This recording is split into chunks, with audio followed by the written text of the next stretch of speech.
Welcome back to the SOT System channel. Today, we'll discuss an important topic in trading. You're not trading the market, you're trading the market makers. Most traders tell themselves a simple story about the market. They imagine an impersonal battlefield where buyers and sellers meet on neutral ground, and price simply reflects supply and demand. It's a nice story, but in modern markets, that's not quite how it works. In reality, the market is not a faceless entity. Most of the time, traders are trading against the market makers. But who are market makers? A market maker is a professional participant, often a large financial institution or specialized firm that continuously quotes prices for both buying bid and selling ask a particular asset.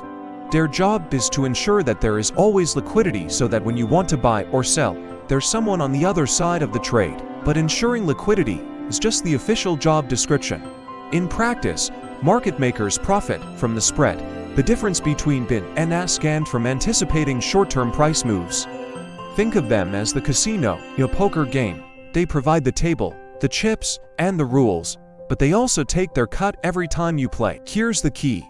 When you enter a trade, your counterparty is often not another retail trader like you. It's the market maker. When you buy, you're buying at the ask price set by the market maker. When you sell, you're selling at the bid price set by the market maker. That spread is their instant profit, but that's not all. They also manage their position in ways that can influence price action itself. For example, if they feel a storm is coming, they can adjust spreads wider to protect themselves. They can nudge prices to trigger stop losses or fill their own inventory at favorable prices. And they have access to order book depth, meaning they know where large clusters of stops and limit orders are sitting. This doesn't mean market makers are evil. It means they're doing their job, staying profitable while providing liquidity.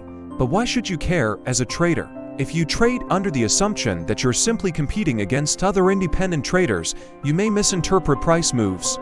The reality is that price action often reflects the tactics of market makers as much as it does broader supply and demand.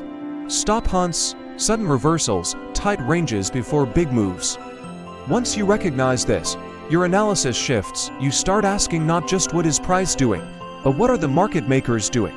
If you try to beat the market makers at their own game, you'll lose because they have speed, data, and size on their side. But you can align yourself with them by studying liquidity zones where price is likely to move to trigger orders. By observing spread behavior, changes can hint at incoming volatility. By avoiding obvious stop-loss placement, you won't get caught in a market maker liquidity hunt. And by recognizing accumulation and distribution phases, you can see where market makers are quietly building positions. In short, the market is not your opponent, it's a complex system with its own logic. And understanding that logic can help you make better decisions. So the next time you open a trade, remember, the person on the other side is not just another faceless trader. It's the market maker, and they're playing a very different game. Thank you for watching this video. If you found it helpful, consider subscribing to our channel for more insightful trading content. And if you'd like to learn more about reading price action, check out my advanced course.